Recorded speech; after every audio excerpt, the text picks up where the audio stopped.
E aí pessoal, beleza? Professor Anderson Lima. Agora nós estamos aqui na segunda parte de como jogar dama e xadrez.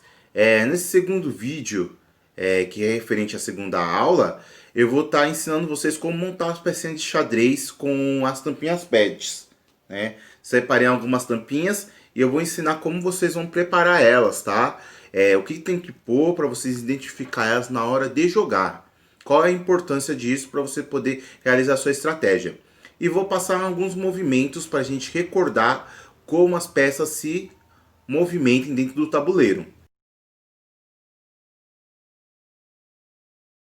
Vou começar confeccionando as pedras pretas, né?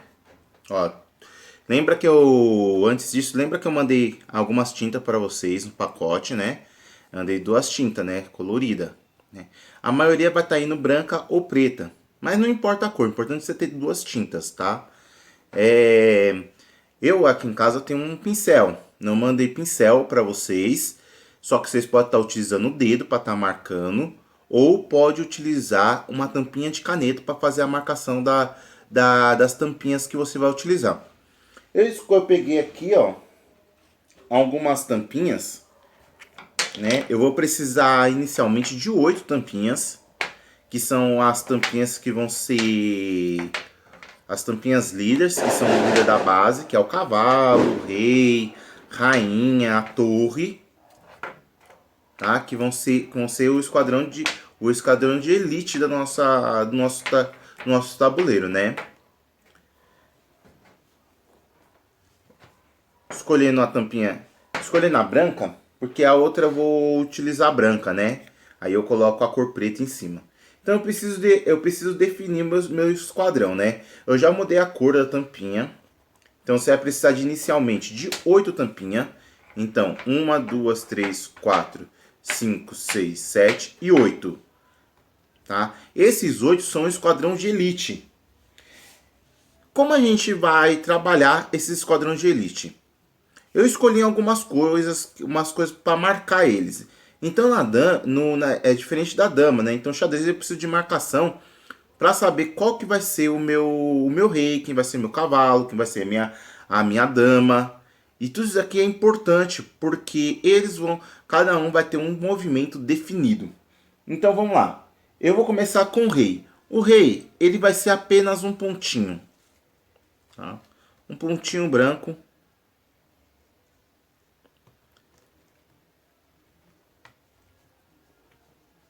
Tá?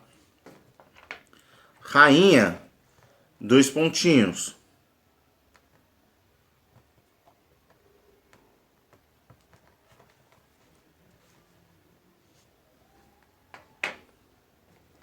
Vamos lá.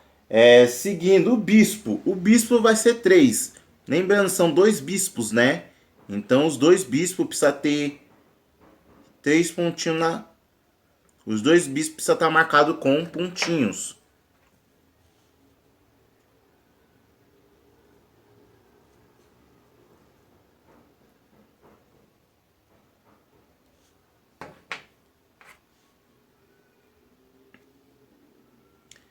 E agora.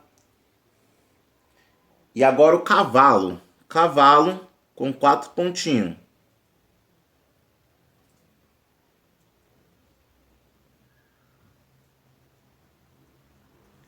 Eu escolhi pontinho por ser mais prático, né? Mas não necessariamente precisa ser pontinho. Vocês podem criar também desenho que vocês curtam. Vocês podem também estar colocando letras. Tá? Fica de acordo com a criatividade de vocês. Não esqueça, quem fazer o jogo ou resolver montar de outra forma, compartilha com a gente. Manda lá no Instagram.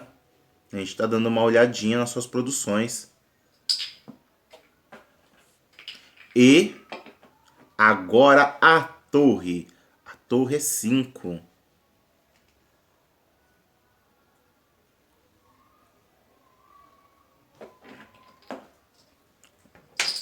Então estou preparando o meu esquadrão de elite. Aqui.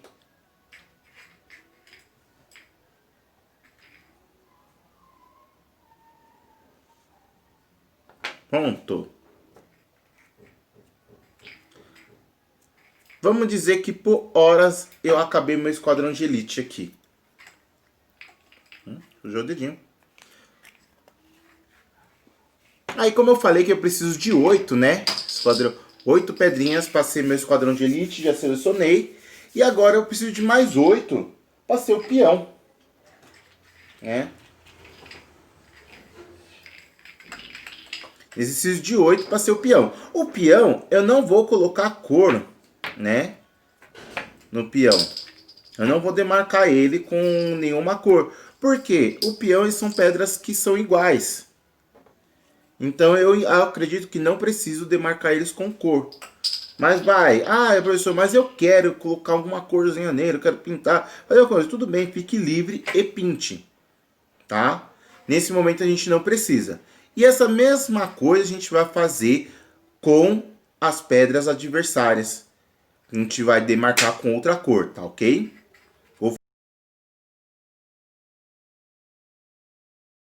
Você viu que eu confeccionei então, primeiro a pedra branca, né, que é a nossa pedra amarela.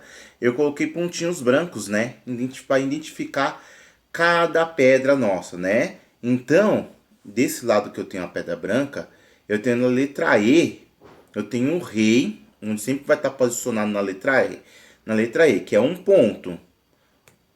Na letra D, eu vou ter a rainha, que vai ser identificada por 2 pontos, que é a dama também. Né? Tem algumas linguagens de xadrez que não se fala rainha, se fala dama.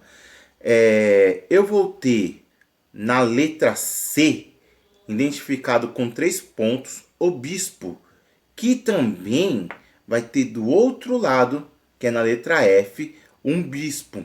Então são 2 bispos, um de cada lado. Assim é a mesma sequência com o cavalo. O cavalo é o 4 de 4 pontos na letra B e na letra G, ok?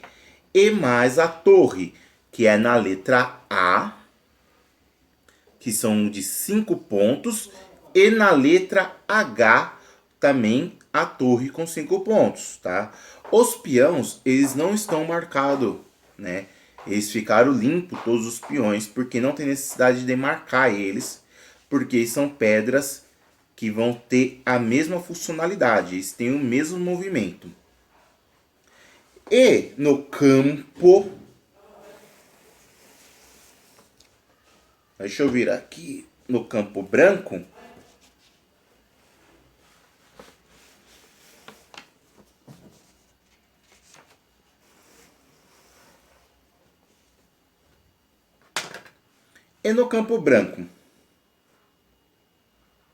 no campo branco, eu fiz uma marcação diferente.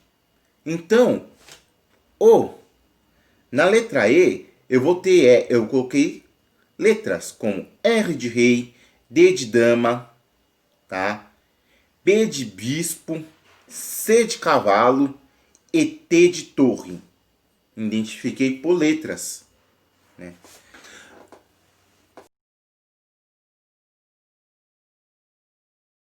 Vamos começar a explicar como se joga o xadrez, né? Vou começar a explicar como se joga o xadrez a partir da torre, tá? Depois a gente passa para as outras pedras. Então, depois a gente passa para as outras pedras. Então, vou iniciar a partir da torre. A torre, ela joga sempre com seus movimentos em linha reta, tá? Tanto na vertical como na horizontal. Ela sempre vai andar em linha reta. Se eu tenho uma situação... E quantas casas, é importante também lembrar, em quantas casas ela quiser. Então, você desenvolve sua estratégia de acordo de acordo com a sua necessidade. Né? Eu sempre preciso estar com a passagem desobstruída. Se eu tenho um canal onde eu posso andar, a torre ela pode andar quantas casas ela quiser. Então ela anda até a outra pedra. onde ela tem movimento, e ela captura a pedra que tiver na linha dela. Ela capturando a pedra que está na linha dela, ela tira aquela pedra da jogada. Aquela pedra não joga. Ela pode também fazer movimentos. Ela pode chegar, capturar aqui. Ela parou aqui. Ela quiser fazer outro movimento na próxima rodada, aonde seu jogo permite, ela pode também andar dessa forma. Então são sempre movimentos em linha reta.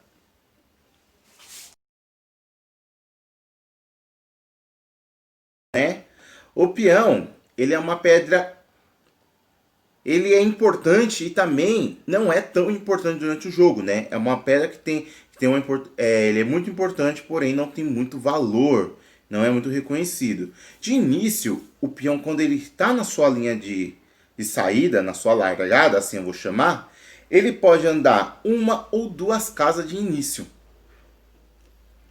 tá? Ele anda uma ou duas casas.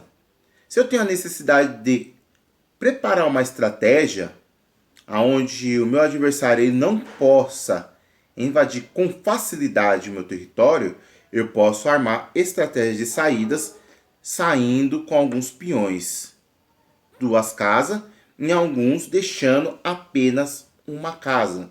Assim eu vou fazendo manobra de bloqueio. Só qual é o importante? Nós lembrar que o movimento do peão ele é sempre uma casa à frente. Apenas na largada eu posso andar duas. Os demais movimentos em cada rodada é uma casa para frente. O peão também muda a sua forma de captura. Se eu tenho uma situação assim, é assim no meu jogo, eu não posso capturar o meu adversário se ele estiver na minha linha. Isso vai ser chamado uma situação de bloqueio. Eu sou obrigado a capturar ele na diagonal. E a captura do peão, ele sempre vai ser na diagonal com todas as pedras.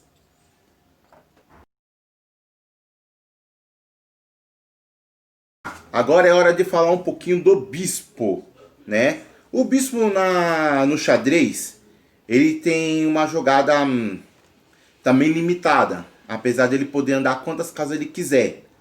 Porque ele só pode se movimentar na diagonal e na cor de onde iniciou sua partida.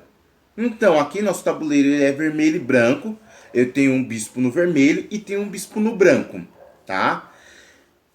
O bispo, ele sempre vai estar andando em diagonal, que significa que ele vai sempre andar nas cores dele. Mesma coisa é com o bispo branco.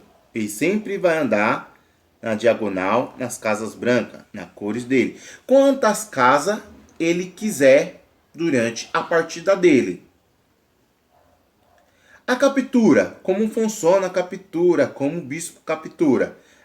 É simples. Ele captura na diagonal. Ele anda até a casa onde está a pedra que ele deseja capturar. E captura e tira aquela pedra daquela casa e se instala ali. Este é o movimento do bispo. Lembrando, bispo sempre anda na diagonal.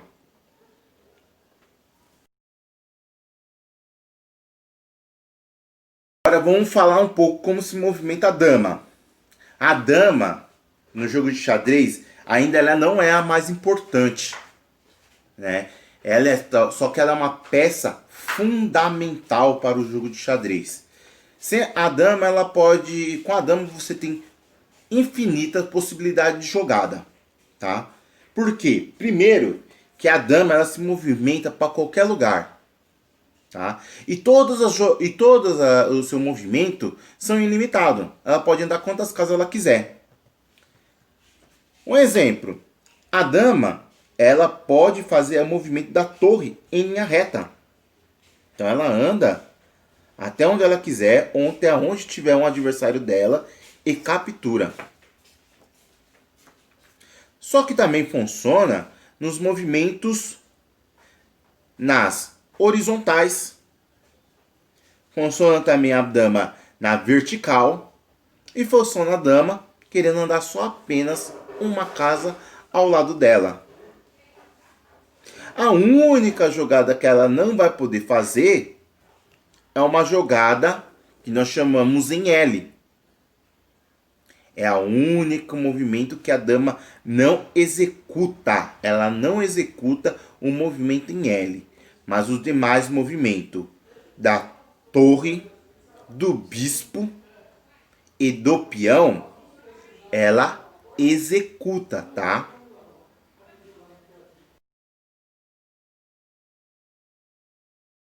A gente falar dele, do majestoso cavalo.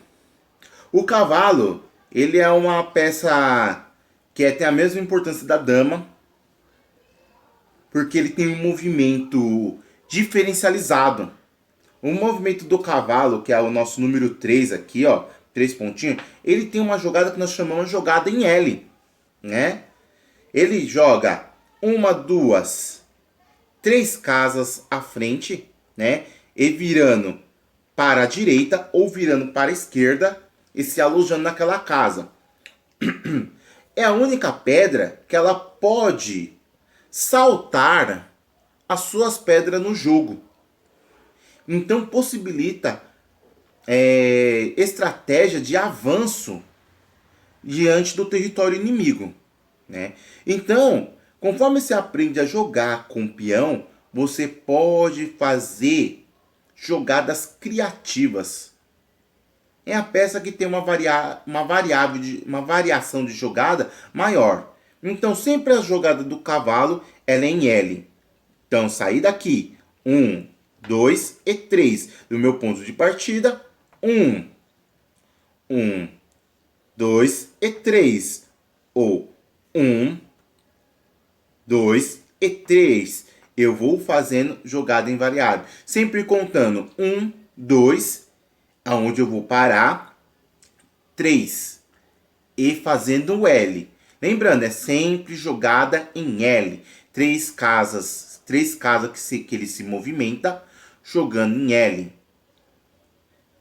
Sempre quando você for jogar com o cavalo, pense que o cavalo ele é para manobras invasivas, onde eu vou invadir o território do meu adversário para ameaçá-lo. Ok? É só um toque que eu estou dando para vocês. Deixei o último e o principal, o rei. Tá? O rei, ele tem jogada simples, ele não tem uma jogada elaborada como as outras.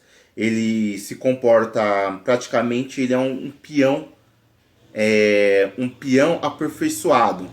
Só isso, tá? Com o rei quase você não vai capturar, é raro você fazer captura de outra pedra com o rei. Só que o rei ele não pode ser perdido em nenhum momento do jogo, onde ele se torna o principal. Se você perder o rei durante a jogada, acabou o jogo. É o que nós vamos chamar de checkmate. Então você tem que tomar conta, na verdade, toda jogada no tabuleiro, você tem que pensar em preservar o seu rei. Na verdade, você tem que tomar conta dessa pedra. Ela tem menor possibilidade de jogo, ela não tem variedade. Tá? Na verdade, toda vez quando ela estiver ameaçada, que nós chamamos de cheque, significa que alguém está na linha dele de capturar ele. Você precisa fugir com ela. E assim vai se suceder o jogo. Vamos lá, vou te explicar primeiro, né? Como é que se joga com o rei, né? Primeiramente, como eu jogo com o rei? O rei, ele se move uma casa por vez. Seja para frente, ou seja para trás, ou seja na diagonal. Se eu estou em uma situação assim, onde eu tenho possibilidades de movimento, eu posso mover ele para a diagonal, vermelha, ou posso andar com ele para frente, ou posso mexer para a outra ponta da minha diagonal. Posso andar para o lado em cada uma. Em cada rodada, o rei move uma casa por vez, tá? O rei não se move duas, o rei não se move três, é uma casa por vez. O rei, ele já tinha falado isso, vou forçar de novo essa fala. Ele não pode ser capturado. Então, se ele tá aqui, ó, e eu tô vendo que eu tenho... Ih, jogar difícil aqui, ó. Eu tenho uma dama aqui. Eu não posso fazer isso e me movimentar para frente para bloquear, como acontece no caso dos peões. Não, eu preciso sair, eu preciso fugir. Então, eu preciso me mover para cá. Eu sou obrigado a me mover para cá, porque todas as outras linhas, a dama, ela vai fazer jogada. Então, esse caso é uma jogada muito perigosa. Então, eu tenho que ficar atento. Há várias formas, né? Há várias formas de você fazer jogada de proteger o seu rei. Então você tem que pensar duas coisas quando estiver jogando xadrez. Proteger seu rei e capturar o rei do seu adversário. E esse, na verdade, é o objetivo do xadrez, né? O xadrez é um jogo de estratégia de captura de adversários. Ok? Espero que vocês gostaram. Espero que vocês entendam o fundamento. Que a partir daqui, vocês entendendo esse fundamento, vocês vão saber jogar. Espero que vocês gostem e joguem em casa. Faça, confeccione suas pedrinhas, utilize a tinta que a gente mandou e se divirta. Tá? Manda lá para nós no Instagram o jogo confeccionado e sugestões de novas atividades. Valeu, obrigado.